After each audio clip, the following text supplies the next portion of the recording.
Ukraine is ceding ground to Russian forces, and Kyiv is now raising the alarm. Зараз надзвичайно важка ситуація на кількох.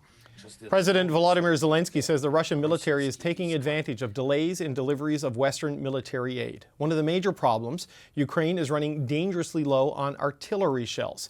Allies have been scrambling to ramp up production, but here in Canada, a proposed major federal investment in domestic production hasn't materialized.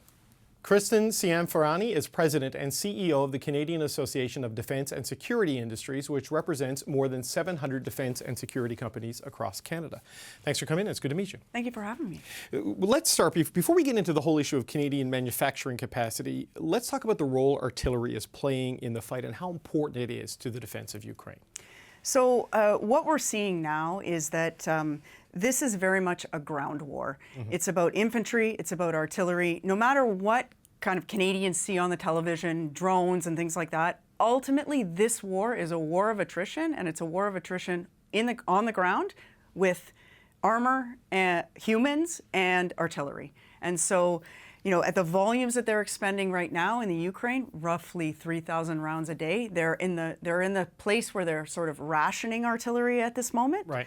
And the Russians are ramping up their production of artillery, and you know there looks to be no end in sight for this war. So this is kind of where I wanted to go to next, because Ukraine has been burning through shells faster than the NATO allies can provide them, and with the holdup of the United States, that creates a whole extra level of jeopardy there. So where do things stand in terms of NATO allies more broadly ramping up their production of artillery munitions? There's really a sense of urgency we're seeing with NATO allies. You would have seen in the last couple of weeks major announcements, and these are major multi-year billion-dollar announcements by NATO partners.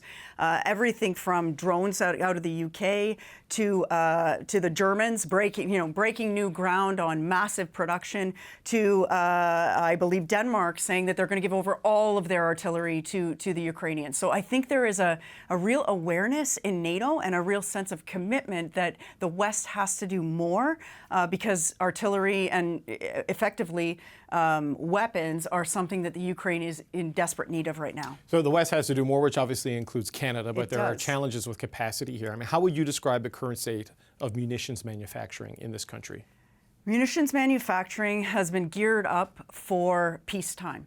And Canada has not acted with any sense of urgency to change that posture over the last couple of years. So effectively where we are is replenishing at a very slow pace the stockpiles that we currently gave over to the Ukraine. In no way are we meeting the commitments that we made last summer at Vilnius to do our part to ramp up production. Okay, because there was a commitment last summer, but there was a proposal in the fall of 2022 to spend about $400 million to boost this domestic manufacturing capacity. That's right. It hasn't moved. What is stalling it? Why do you think that hasn't been committed to? I don't know what the motivations are for this government. All I can say is that, you know, it's never too late. 2 years ago, this conversation was on the table, right? Can Canada do more? The Ukrainians have been very, very clear with us in their asks. They haven't waffled in what they've been asking for us from an ammunition perspective.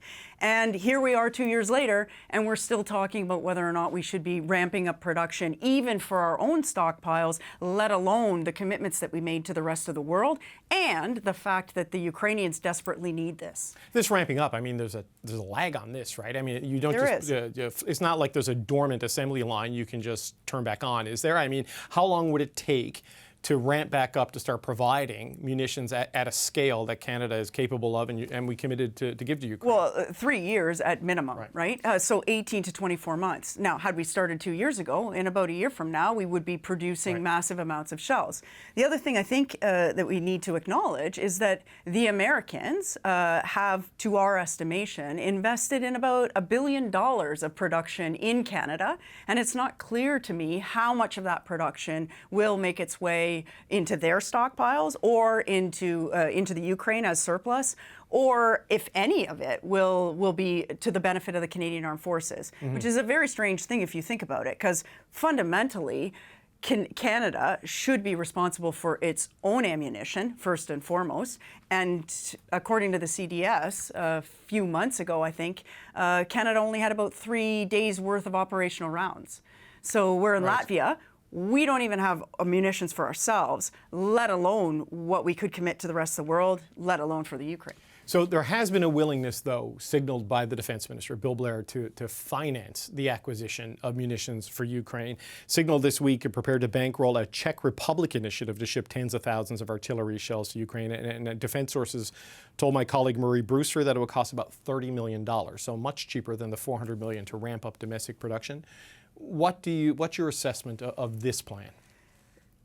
It's disturbing to me because I think we have a fundamental responsibility to do this for Canada, in Canada, and I believe that there is a great demand around the world for this product should we end up making those kinds of investments. So I think it's, first of all, it's us, it's basically us giving the responsibility to do what we've been asked to do to the rest of the world to do it.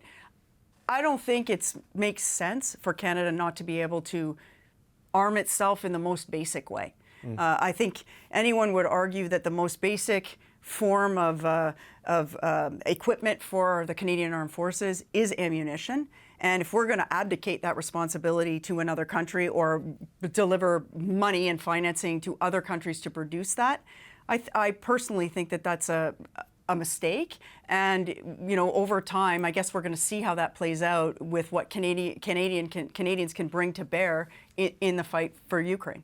Where does this leave Ukraine? Because say, even if they do go this route through the Czech Republic, that's a one-time purchase necessarily. Yep. It's not a permanent supply line. We see what's happening in the United States with the inability to get more packages through Congress. And big countries like Germany, big economies, which have stepped up and said, we're in it for the long haul, they've acknowledged they can't fill the gap because they have to rebuild their whole military complex after decades of pacifism. So, like, given the situation on the battlefield and given the supply capacity, I mean, where does all of this leave Ukraine in terms of having the bullets they need, basically? Well, so that's one of the things is in the commitments that were made last summer, the commitment wasn't just about like a one and done, right? Like, give us stuff now because we're in it and we need it. The commitment was not only for our immediate needs, but looking forward at sustaining your industrial base, particularly around ammunition or munitions, sustaining the industrial base to produce this for the long term. Like we said, this is a war of attrition. It doesn't seem to be going away anytime soon. And so the responsibility is not only for produce as quickly as you possibly can, but think about sustaining this for 5, 10, 15 years. And even once the war is finished, these two adversaries will be literally, face to face on either side of the battle lines for a good long time to come. So you will have to imagine that there'll be stockpiles that will be needed in order to get effective deterrence over the long term. Right. And I believe there was also the promise made either at the G7 in Germany or at NATO in Madrid to modernize the Ukraine military, to bring them to Western standards, to bring them up to NATO standards, and this would all fit into that for interoperational capabilities. Absolutely, and one would expect over time that they would want to, not only